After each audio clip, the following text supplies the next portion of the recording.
Welcome, everyone. Appreciate your patience as we get everything organized on our end. We are really excited to share some of this information that we have with you today about the journey to digital transformation.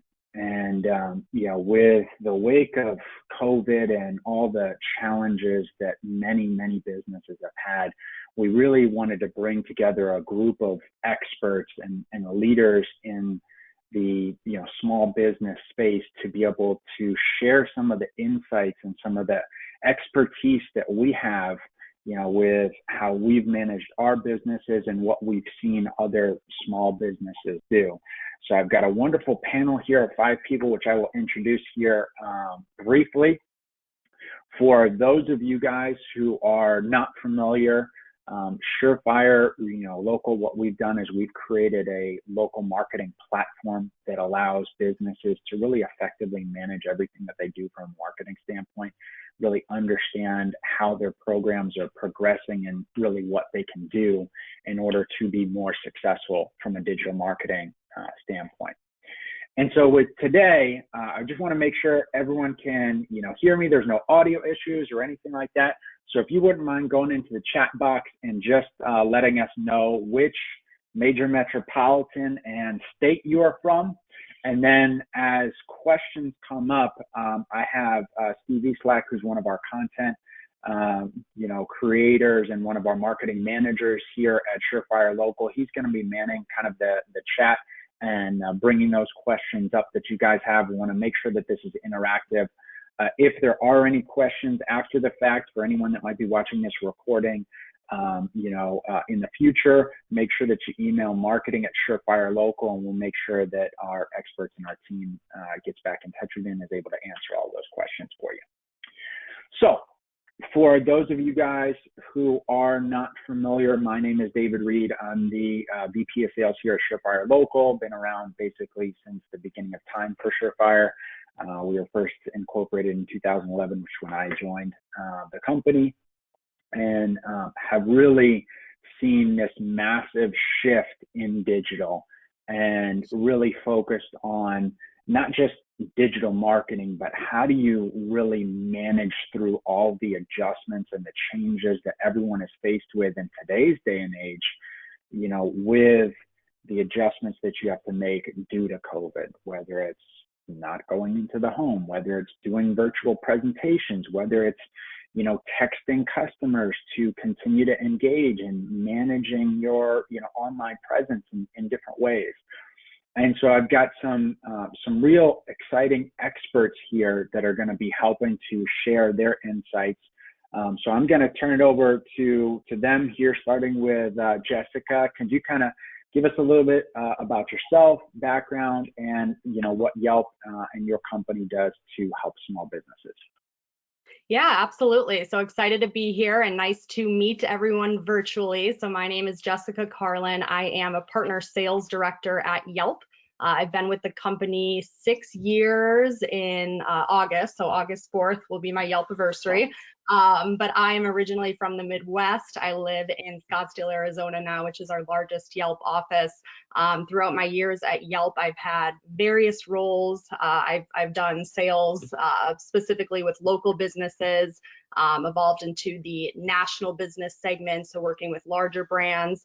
And right now I am in our partnerships program. So I work specifically with Surefire Local, and my job is just to very simply ensure the success of their clients on the site. So thank you for having me. I'm excited to be here. Awesome. Dwayne? Hey gang, my name is Dwayne Forster. I'm the VP of Industry Insights here at Yext. Prior to being at Yext, I ran an agency here on the West Coast called Bruce Clay Incorporated with Bruce, who's a good friend of mine. Prior to that, I ran Webmaster Tools for Bing and the SEO program at MSN. I've written a couple of books with McGraw-Hill. I've been an SEO for almost 25 years now. Yeah, it's kind of incredible. Yext is a search experience cloud company. Obviously, if you guys want more info, it's easy to find us online. Excited to be here. Awesome. Pam? Hi, everyone. Great to be here. I'm Pam Torrey. I'm one of the sales leads at Engage. I joined Engage in late 2019, but actually prior to being part of the Engage team, I did marketing for a multinational fintech company based here in Chicago, where I live. And I was responsible for creating digital presentation content for a sales team that spanned 4 continents and every time zone. So I have definitely been in the weeds when it comes to digital presentations. And before that, I did B2B sales at Apple for a while, so really spent a lot of time in the tech sector.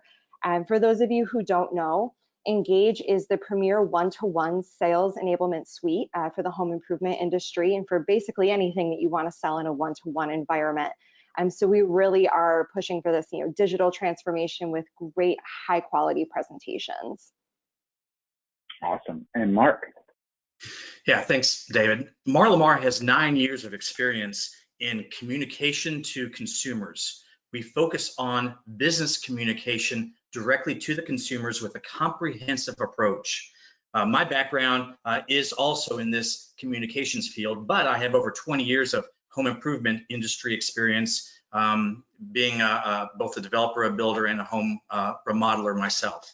But Lamar Mobile understands the importance of the consumer. The customer is the business. We know that, and we focus on that and really try to help a comprehensive approach that will keep people engaged all throughout the life cycle of those homeowners. Awesome. So there are really 3 parts to our conversation today. And really what we want to touch on is, there's been a lot of buzz about digital transformation and really kind of what does that mean? What does it look like? How does that impact your business? We want to kind of unpack that a little bit more. Maybe what are some of the key drivers that you want to focus on as a small business? Then we'll touch on, kind of some of the benefits that we see for small businesses as they make that transition. How is it going to help them? There's, just simple things like, when you do an in-home presentation, you can really only do 3 of them depending on, where you're located in a day versus virtually, I've worked for companies where they've done 18 a day every day, which is probably a little extreme for people, but there are certainly other benefits that we want to talk about that are going to help you to accelerate your business. And then what's most important is really kind of walking you through some tactical steps of what you can do, how to start, how to, make sure that you're staying on track to be successful through this transformation. So when we talk about understanding this digital transformation, the first question that we want to start with, and I'm going to start with you, Mark, is what is digital transformation and how can it really help you bring you closer to your customer base? Well, it's coming up with a comprehensive attitude and approach towards all of your communication channels so that your customers feel like that this is not just a home improvement transaction. This is a transaction where this company cares about me. This company wants to keep me informed. This company wants to, has my best interest in mind, wants to have me share my experiences all throughout the process. So a combined attitude, a combined approach is definitely has to be key when it comes to digital transformation. And there are so many tools today that can be used. That's the important thing, is that these companies need to explore those tools. My company is about text messaging, but I'll be the first to say text messaging is a piece of this comprehensive approach. It takes everything combined and put together to really have an effective presentation to a homeowner and really to build this experience with a homeowner that makes them feel like, wow, that was a special company. Yeah, absolutely. I think that, to hit on that point, there are so many different tools. One of the things that we used to always talk about in our sales presentation is there's something like 7,400 different technology solutions for small businesses, which create a lot of headache for people in trying to figure out what kind of the best solution is. And we're going to talk about that, not necessarily from a sales, hey, we want to sell you our product standpoint, but really kind of educating everyone here. That's always been kind of the core mission of Surefire, is really helping to kind of educate those customers. Pam, how would you, when you think about digital transformation, how do you and Engage in the team there, how do you guys think about that? Because you obviously have a really unique product. Yeah, so we really think about it in the holistic sense from front to back with the sales process. So how do I use technology to really flex up and down and meet the customer where they are depending on the demands of the situation? And Engage really provides a component of that. So, you know, we're in a situation where I think digital transformation was happening slowly anyway within the industry as our target audience is getting a little younger. You know, millennials are buying homes. There are people who are used to doing online transactions for some of the biggest items that they purchase. You know, I have friends who've purchased cars completely online. They've never driven the car. They bought it on an app. And so, Yep. you know, we're seeing that trickle into the home improvement industry as well. And COVID-19 really just sped up that process, and it's forcing us to just encounter these situations a little earlier than I think we would have. And so Engage is really focused on looking at this as a holistic solution to an industry-wide problem. You know, we have to become more digital. So how can we provide, you know, some education and elements to be able to help our customers take that next step into the big bad world of tech? Yeah, and definitely to kind of echo that, as a millennial myself, I've actually bought 2 homes sight unseen and a car sight unseen. You know, where I had a situation where I wanted this car really bad, and I just sent the guy $500, and I'm like, just take it offline. I need to have it. And so I definitely agree. I think things are moving a lot faster than a lot of businesses are kind of preparing themselves for. Dwayne, how do you kind of think about that question? Think about the digital transformation and how does that bring you closer to your customers? Yeah, I'm gonna springboard off of something Mark said and something Pam said, and the general sentiment here, right? I mean, this is all about a business being found where the consumer wants to find you. So as a consumer, the spaces and places that I inhabit, I expect businesses that I will eventually do business with and give my money to be in those places. So here's a great example. I spent a lot of time talking, where I used to spend a lot of time talking at conferences on stage, traveled a lot, met with a lot of companies around the world. And over the last year and a half, 2 years, I've been asking all of them, hey, are you on TikTok?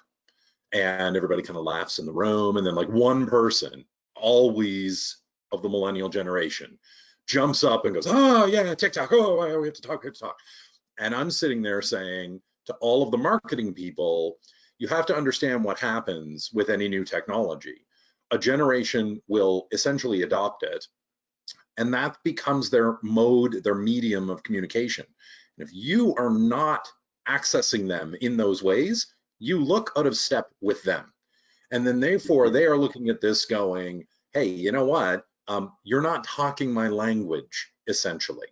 You may say the right things, you may have the right verbiage, you may have all of that, but you're not doing it in a short form video of 15 to 60 seconds in a funny way and capturing my attention. Therefore, if a competitor does that, they can give me everything you can and the chuckle, and I'm happy to go there. And it's not just about humor, it's about authenticity and connectivity. And technology allows you to do that. I mean, if you're not well polished and you show up on my doorstep, I may be thinking, no, well, you're already here. I don't really have a lot of choice. You know, it's a real pain to back away from this and then restart the process.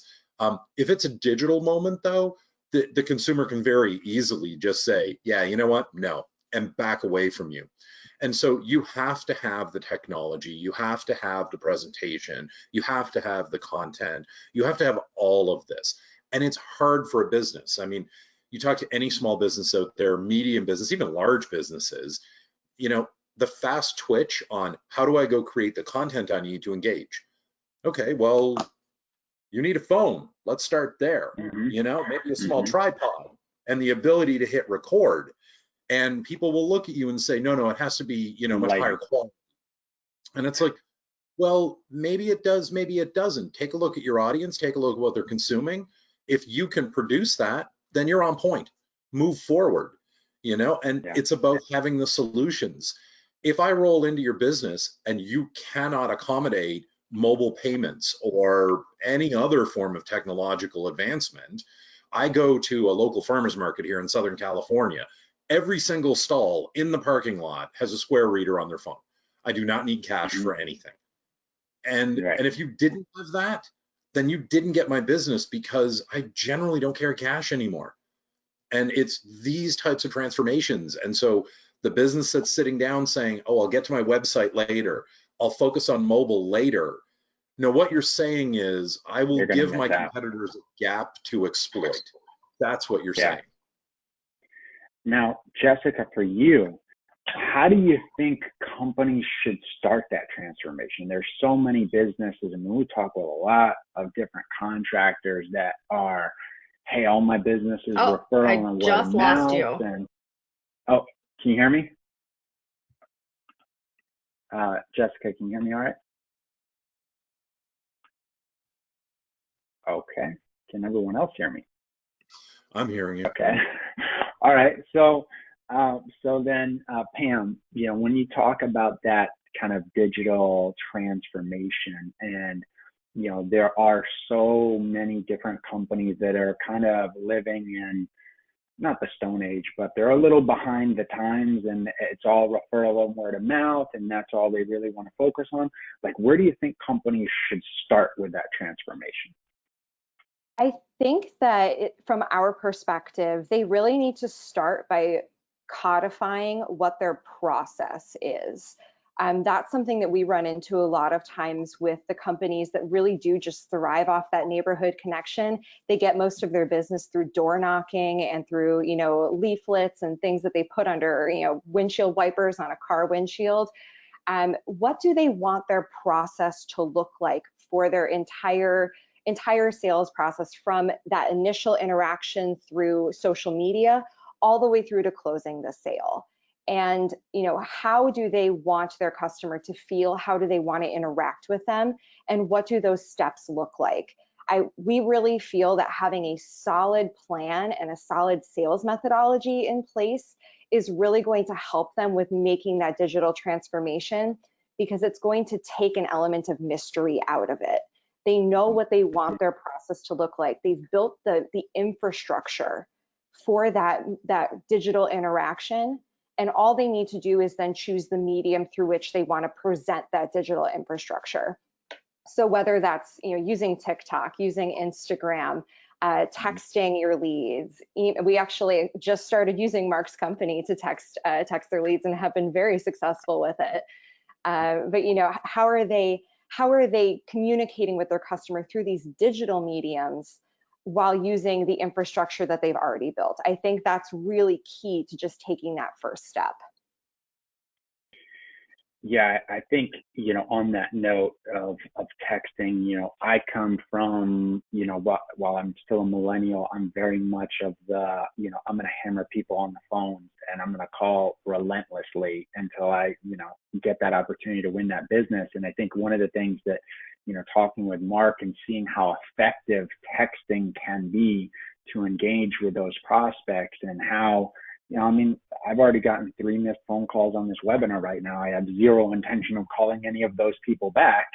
You know, but if someone were to text me, okay, now I'm going to check it out. Maybe I'll be a little bit more interested. It's definitely a tremendous opportunity for you to really engage. You know, Mark, you know, when you look at this, what are some of like the key drivers in that transformation? Like, how do you really set things up, and what should you maybe prioritize there? David, that's a great question. You know, I think it has to start with lead generation, and when you start looking at that and you get a lead through some sort of a advertising forum, so many companies have the attitude, I'm going to call them, I'm going to call them, I'm going to call them. You said it yourself. Let's call them and call them and call them. I've heard of companies, matter of fact, more than one company, who says we'll call them up to 6 times in one day if they make a lead request. I don't know about you, but if someone called me 2 times, 3 times in one day, and I didn't recognize the number, I'd be blocking that number.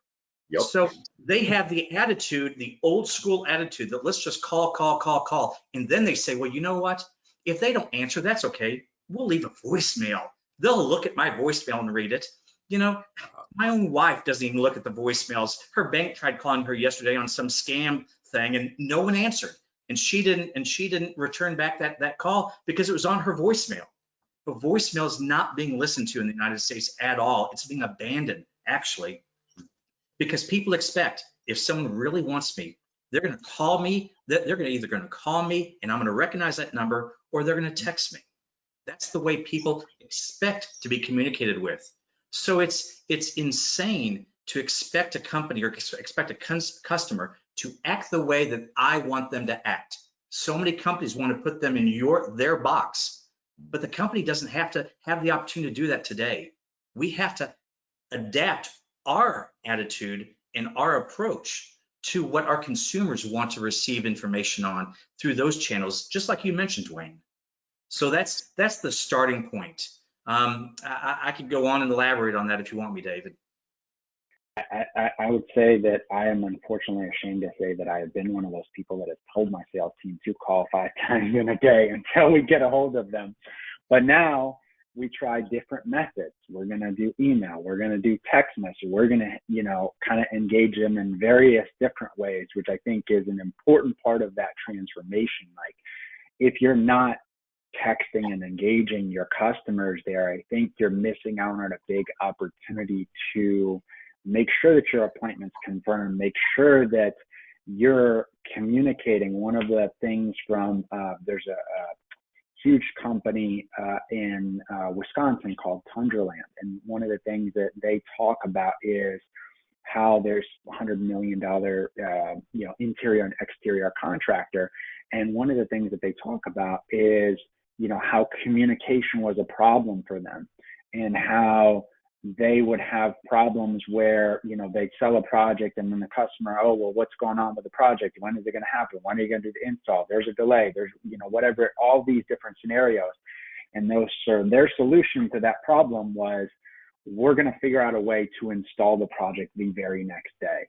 But I think that in general, that is a very extreme way to solve that problem. I think that there are easier ways through texting and through other tools that you can kind of engage with that prospect. Jessica, what would you say some of the common misconceptions or challenges are? Because there's, honestly, when we talk with businesses, there's always, oh, well, there's this problem, there's that problem, and I can't do this and I can't do that.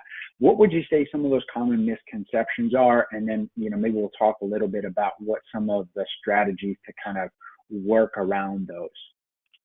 Yeah, absolutely. So with this question, it's kind of like, where do you even begin? But I guess something that I run into personally is, I guess, the concept of doing some digital things versus becoming fully digital. So just specific to online marketing, we know now it's not enough to just have a website and just have a Google listing.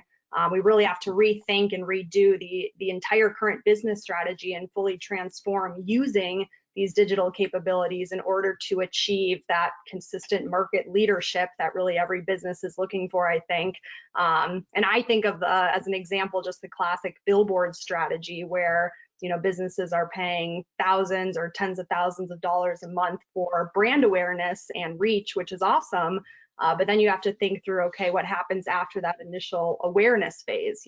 Consumers will type your brand in Google or they'll type it in Yelp, and you have to notice what platforms are indexing on top of search. And do you see your Yelp page? What does your Yelp page look like? And just being aware of the full consumer journey. I think also keeping in mind that, local search is changing. So traditional methods, even early digital methods, aren't as effective as they used to be. We're seeing a transition more to voice commands with Alexa, Siri, Google, etc. And Yelp is actually, we power local search for Alexa and for Siri. So as it pertains to Yelp, it's imperative to at the very least keep your listing updated and accurate with the correct business information, you're specifying service offerings, and just constantly keeping your content fresh and catering to that audience that is ever changing in terms of their needs and pre-qualification. So I think, to summarize, just really thinking through omni-channel versus just taking it, platform by platform, and focusing on individual entities as opposed to, bringing everything together holistically. And I definitely think that the listing portion of things is really important, because I don't think many people, they're not always aware of listings or kind of why they're important and what kind of the problems are. So Dwayne, you're obviously the expert here on that. Could you kind of talk a little bit about that? It's really interesting. And so part of my answer is actually formed on a foundation, again, that Pam and Mark had kind of touched on here, right? And it's the attitude, and it's the attitude of the individual at the business level. Jessica kind of summed this up nicely when she was saying, hey, look, this is about digital doing versus digital being. And ultimately, if you are digital doing, then you're running around trying to play a digital game of whack-a-mole, and you're updating one thing here and one thing there, and you're not really paying attention to the bigger picture, because you are not a digital being. Your customers who have the paychecks now and are buying your projects, buying your time, they are digital beings. So you don't really have the option anymore to stay out of step with them and be thinking, oh, well, if they want this, they will find me. No, to Mark, I mean, my hat's off, because I saw a survey this past week that talked about the #1 engagement medium right now by a long shot is SMS messaging. So when you want to talk about what you have to focus on, why you have to focus on it, and how important this is, okay, it's incredibly important that people understand you don't get to pick and choose one thing anymore. You have to be all in. You have to do the work. This is what it takes to run a successful business today. And if you're not going to do those things, like claim all of your listings in all of the different areas that you need to, well, then you're going to lose opportunities like Google announcing Web Vitals and talking about, hey, you know what? Your digital footprint matters. And I know this having worked for a search engine. If I've got 10 locations, one of them is my official one with Google, and I maintain my data, and the other 9 have data that don't match. When Google crawls the internet and looks at all of that, its algorithm says, oh, I lack confidence in the data you've given me because you can't be bothered to maintain it elsewhere. So I'm not entirely sure if maybe you're making a mistake in the Google stack or you're making a mistake everywhere else.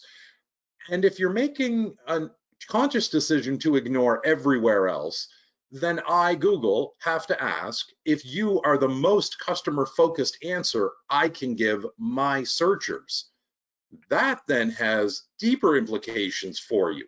You start layering things on here, like, you want to hit me 5 times with a message, David?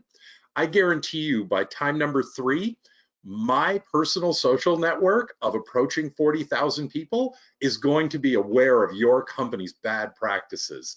And you're gonna grab yourself a shiny 1-star review from me because of that abusive practice. So that experience is then handed to the search engine, and the search engine says, wow. So not only do you not maintain information where people might want to find it, you only focus on me, you also are engaging in other practices that are upsetting to people. Okay, this is becoming pretty obvious to me that you shouldn't be the #1 result when somebody searches for your service near them. And so there's all of these factors, right? In terms of listings, you need to claim it. You need to claim it everywhere. You need to maintain that footprint everywhere, and it has to be accurate. Engines are watching for it. If you don't do it, again, missed opportunity.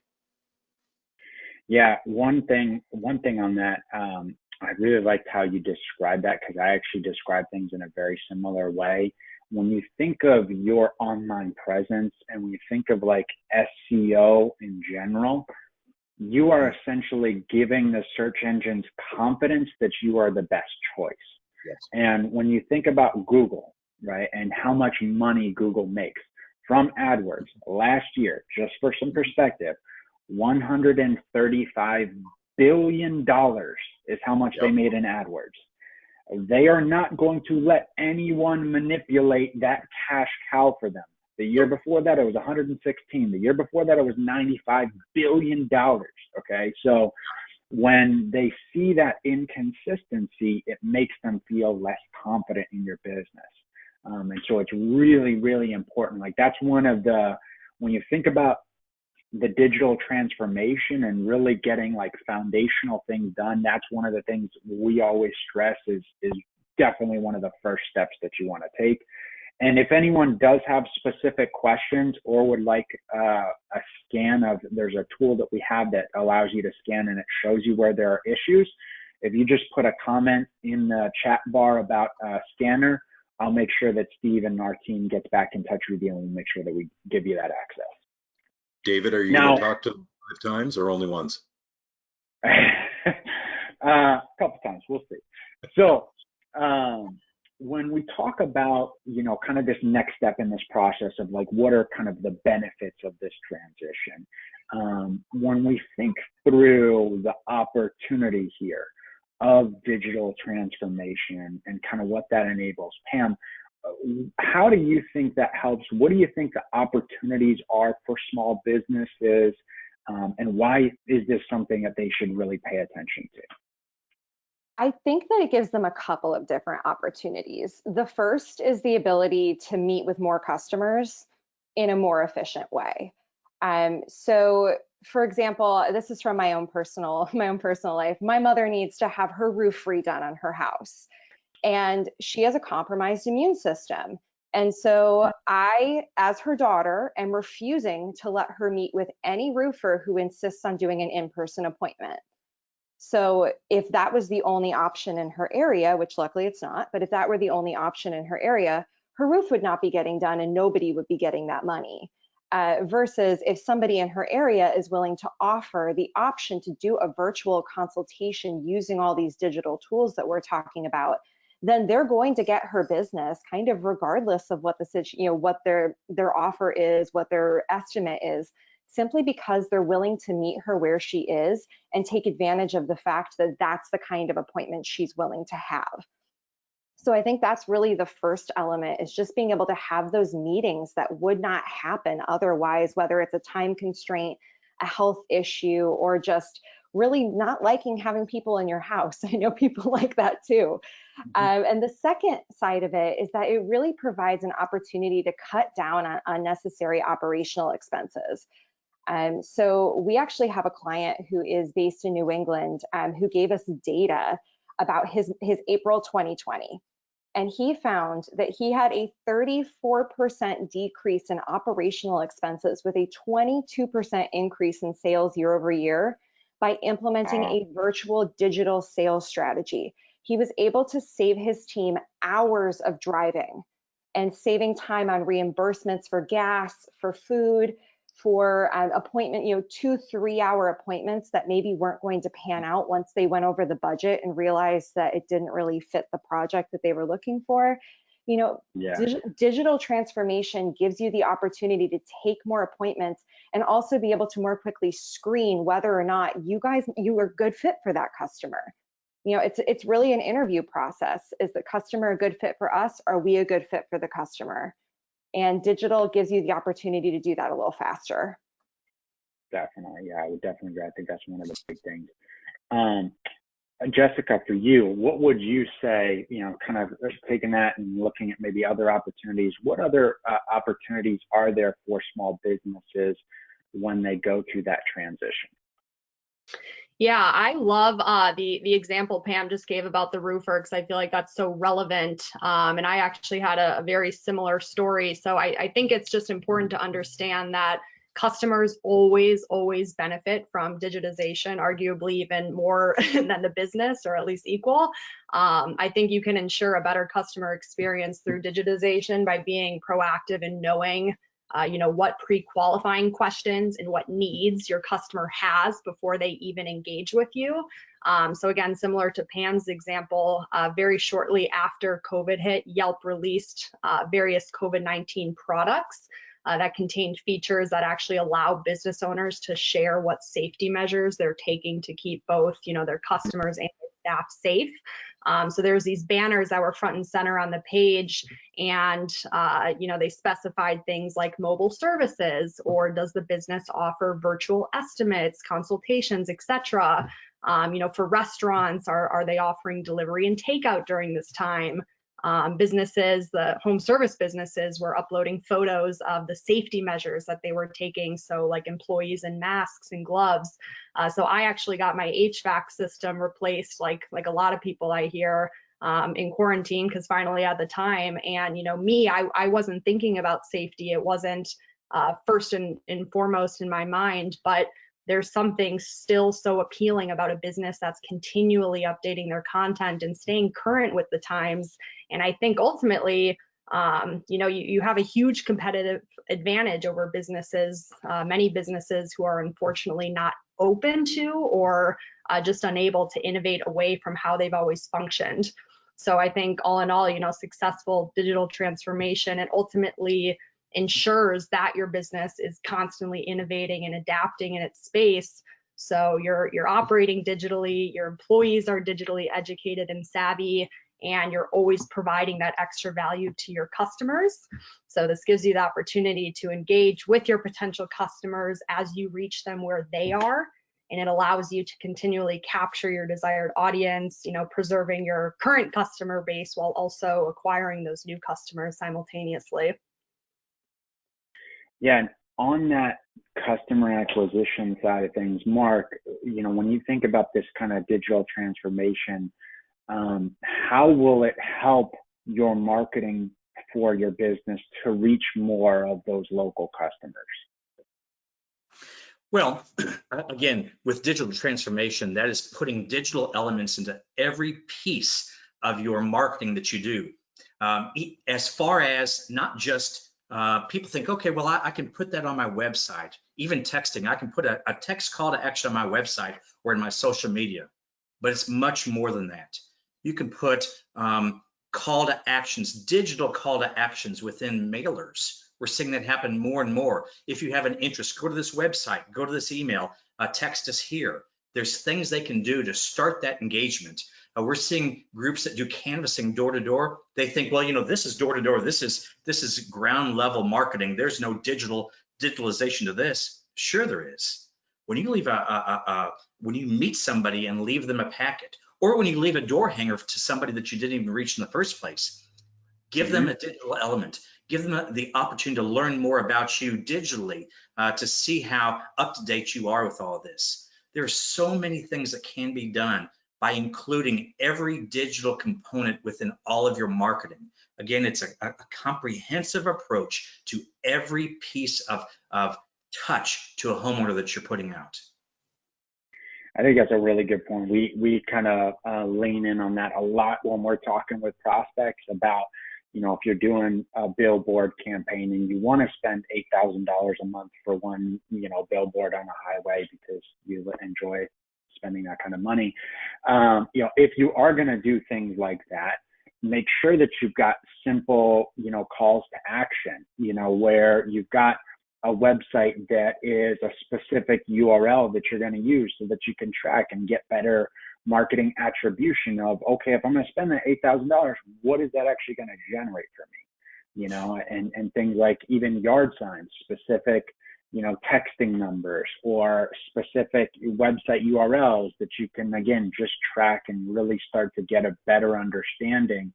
So instead of you spending $10,000 or whatever the number is on all of these different marketing channels and hoping that the girl that answers the phone or the guy that answers the phone is going to get the actual thing of how they really got to you, now you can start to use digital tools that are going to help you to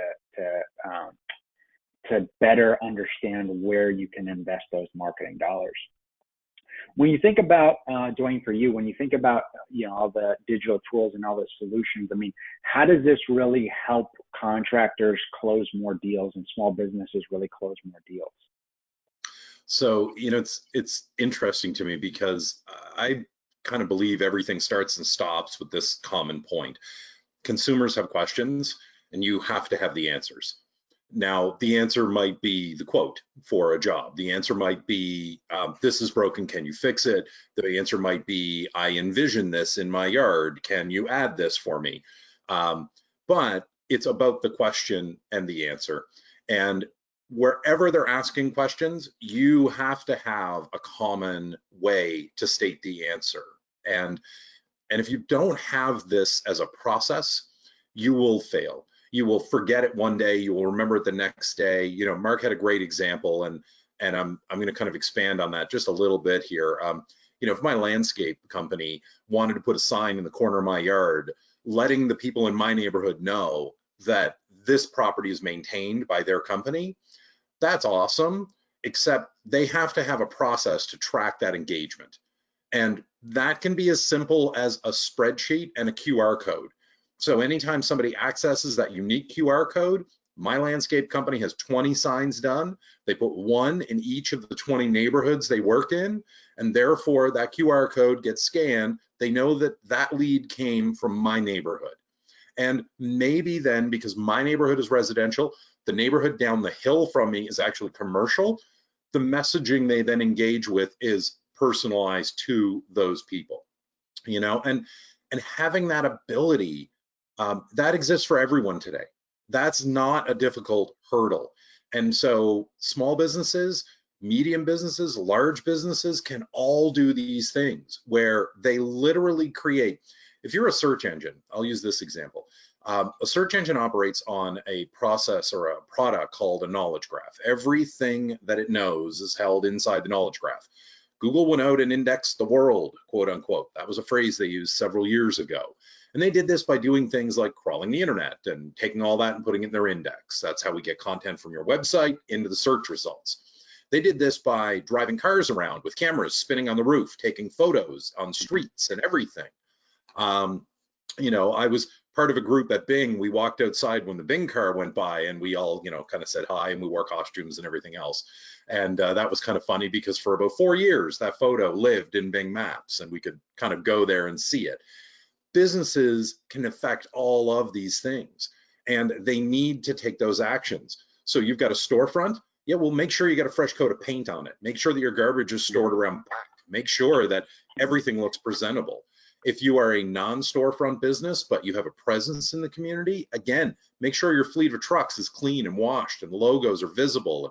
If there's a dent on there, get it fixed, replace the fender, do those things. All of that reflects on the business and then the consumer. And again, you got a fleet of vehicles running around, don't put small print on that thing. I'm not going to stop and read it. I want simple 4 or 3-digit text codes. I want a giant QR code that I can scan from walking across the street. Definitely don't do what the dog groomer in my neighborhood did, which was as I walked by and they were working on a client's dog, they're a mobile dog grooming service, I phoned them and I texted them and I hit them on social media, and it's been 2 months and they have ignored me. And I'm like, you run a small business. Every lead matters. I have 2 dogs. I would welcome you in my driveway with my hose for my water so you could groom my dogs, and I will hand you my money. And you lost all that. And that's an easy win. Now I understand you're busy and it's hard to keep on top of it. Then start finding services that help, and then give those services triage lists so that they can prioritize the work for you. So if I'm just calling because I'm interested in your service, that might be lower. If I'm calling and saying, I want to book an appointment for a grooming, I might be at the top of that list. And it's okay if you never get down to those kind of smaller leads because you're focusing on legitimate customers and growing your business. All of this matters. And you know, you think, I don't want to do reviews, all people do is complain.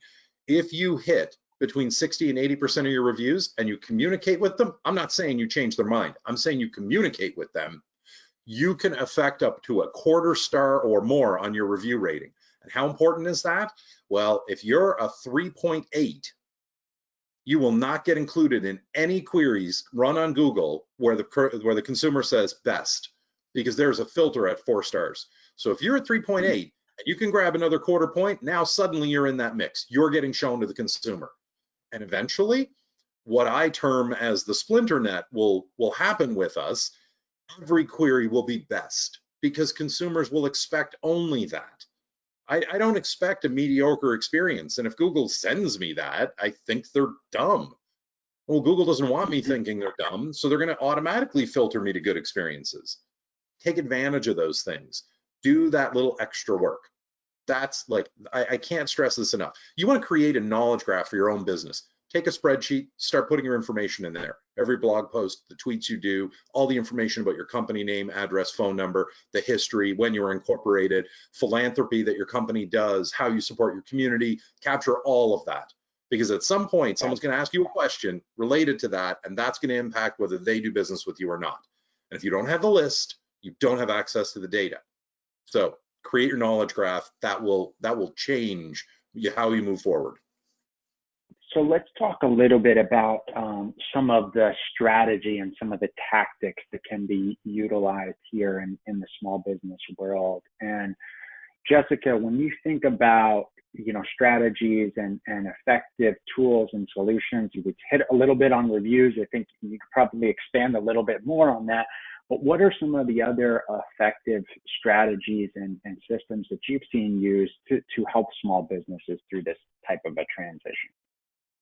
Yeah, so I think first and foremost, it's important to, for the business to be creating learning opportunities on both the executive level and also the employee level, which I'll touch on more in a second. But also, I think being very intentional with your partnerships. If you're working with a marketing agency or some sort of third party, any partnerships, any vendors, just ensuring that these partners are assisting in digital transformation in a really meaningful way, and leveraging your partners for education, or even just asking for help from digitally savvy friends or individuals. So specific to Yelp, yes, we touched on reviews a little bit, but I spend a decent amount of my time clarifying misconceptions around, Yelp reviews and our recommendation software. And I'm kind of constantly receiving questions regarding best practices on things like just basically how to respond to a review. And for me, instead of just answering a singular question and moving on, I always recommend taking the time to schedule a meeting, with the respective team members to discuss reviews in detail, just to ensure that we're on the same page, that we have a clear understanding and a clear process moving forward. My recommendations always begin with education, and that includes advice on how to automate the review response process. I also recommend an employee training to ensure all relevant parties, again, are educated around review response, the flagging process, direct messaging, best practices regarding follow-ups. So the bottom line is, I think it's really important to take the time to learn, to educate, anyone that needs to be educated, and implement a clear strategy moving forward to ensure that we're generating not only short-term, but long-term transformation. And Pam, for you quickly, I know you guys obviously, specialize in, that one-to-one presentation. A lot of people are moving towards virtual presentations. What are you seeing as kind of the best video sharing tools that are out there right now? I know there's a bunch with Zoom and all the others. What do you guys use? What do you recommend? And any advice there? Yeah, so we use Zoom internally here at Engage because it works on pretty much any device. So regardless of what your customer is going to be logging in on, whether it's on a phone, a tablet, or a computer, they can participate in the meeting. And so that's why we really advocate using the platform. It's also really just it's very user-friendly for somebody who feels like they're not sure how to log into a screen share appointment. But we've also seen folks using GoToMeeting or some of the other options out there. The biggest thing that we really believe in is creating that personal connection. So Engage, like I mentioned, is a sales presentation tool that allows you to present dynamic, engaging, interesting content. And so you want to make that personal connection. So you want your video on. You want to be able to look the customer in the eye as much as is humanly possible during a video call. but you also want the story that you're telling within your screen share interaction to really tell the story of your company, not just of the products that you're trying to sell them or the the specific installation process. I think Dwayne mentioned this earlier, talking about the charity work that your company does within your local community, talking about the fact that you may be a multi-generational family-owned business. You could be an organization that specifically, works to hire minority or women employees in leadership roles within your company. How can you highlight that in your company's story? And so we really want, when we're talking about doing screen share appointments and virtual presentations with customers, regardless of what platform you're using to do that screen share, it's really about the story that you're telling and making sure that the platform that you choose can support that story. So with video, with the ability to be able to have your camera turned on and the ability to be able to really communicate and have an interactive conversation. And Mark, quickly, when you look at, some of the challenges that we hear from a lot of contractors is, hey, like, I'm not that tech savvy. I don't necessarily know, what I should be doing or what kind of like the best practices are. When you have an individual that isn't quite as tech savvy, like, how do you overcome that challenge? What's kind of the best first step, if you will? Well, I believe it's interconnected technology. We're in 2020. This is the decade of interconnected technology. If you have software that doesn't allow other software to connect to it, to read data, to post data, to share data, then that technology will probably be out of business at the end of this decade. It takes, because you as a home improvement company, you shouldn't have to learn the technology. You shouldn't have to have an IT guy on staff to put everything together, to interpret it. You should have a one-stop shop whereby all the different technologies that you want can be together, can share information with each other, and do what they excel the best in. So that we have some of the biggest companies who now have an approach that in order to save productivity, but yet be productive, they launch no text messages themselves. Everything is automatically launched through interconnected software, through rule-based technology. These algorithms can send out these messages in a personal basis, as Dwayne mentioned, with the picture of a rep coming out to a house with names. This is not just done with text messaging, but this is with all technology. This is what digital transformation is all about, is bringing it all together, connecting it in such a way that all the technologies that are represented here together can share the data and can really help the customer and the home improvement company excel through it. Awesome. So we are coming up here to the top of the hour. I want to just do a quick wrap up, 30-second takeaway. One thing that you heard or one thing maybe you didn't get an opportunity to kind of talk about. Jessica, we'll start with you. Ooh, summarize in 30 seconds.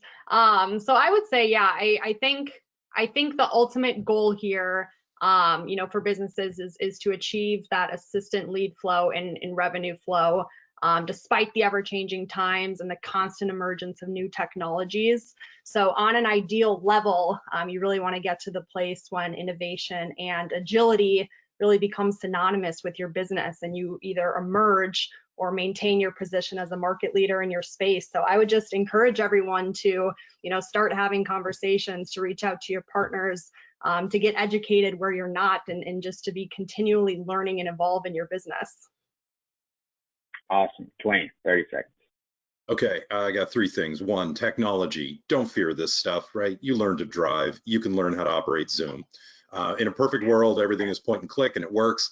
But you know what? Even when it fails, again, don't sweat that. You're going to win far more than you're going to lose when technology breaks on you. So don't worry about that. Focus on building answers to the questions your consumers have. If you have that, that's a solid base. Make sure you build out that knowledge graph for your business so you know where all of that data lives, and then you can leverage it everywhere. Be well. Awesome. Pam? I really think that the moral of this story that we're telling is that it really is about meeting the customer where they are, whether that is on their phone, whether it's in their car, whether it's in their house or on a Zoom. It's about having a full digital process from front to back that you can leverage to meet them where they feel comfortable and where they're ready to meet you. And if we can do that, we're going to really transform the entire industry and be able to reach people that we have never encountered before. Awesome. Mark. If you remember one thing today, I'd say remember customer experience. You may think that you're a company that sells items or goods or specialty items, but at the end of the day, it's all about customer experience. Without that experience, they're not going to enjoy the process, regardless what you're selling them, what you're installing for them. So that experience means everything. And that involves a comprehensive approach of bringing your digital aspects, your digital stuff together to help it succeed. Awesome. And so we're going to extend a quick offer for everyone. If you'd like to learn more about our platform, we actually do a comprehensive analysis about your digital presence and give you some recommendations on what those best practices are. Just click one of those buttons below. One thing that I wanted to kind of take away with this call, when you think about this digital transformation, we've hit on a lot of really good points. Where we talked a little bit about updating your listings, making sure that that information is all consistent and accurate. I would say that that is incredibly important and probably one of the first big steps that you want to take when you think about your online presence. We also talked about reviews. Making sure that you have a concrete process to acquire reviews is incredibly important. We see it's really key that you request reviews within 48 hours of the job being completed. There's also another strategy that we found to be successful, which is making sure that you get reviews on multiple platforms. The reason why I suggest this is because I've seen many times where someone will focus on Google, they'll focus on Angie's List, and they will ignore Yelp. And then that one angry customer, unfortunately, goes online. They find out, oh, you don't have a lot of reviews here. This is where I'm going to amplify my voice. And you get kind of hung out to dry. So making sure that you address your reputation, you put in place those processes, and then looking at tools like video sharing to engage with prospects right now. Moving forward, we are going to see far more people engaging virtually through sales presentation and webinars, that industries that we would have never thought were really going to go in that direction. So it's better for you to adopt and make those changes right now. And with that, I will leave everyone. We hope this was a very successful webinar, educational for everyone. If there were any questions, I know unfortunately we didn't really have enough time to get into some of the questions that prospects had. If you do have any more, please send them to marketing@Surefire Local, and we'll be happy to get in touch with you and see what we can do to help.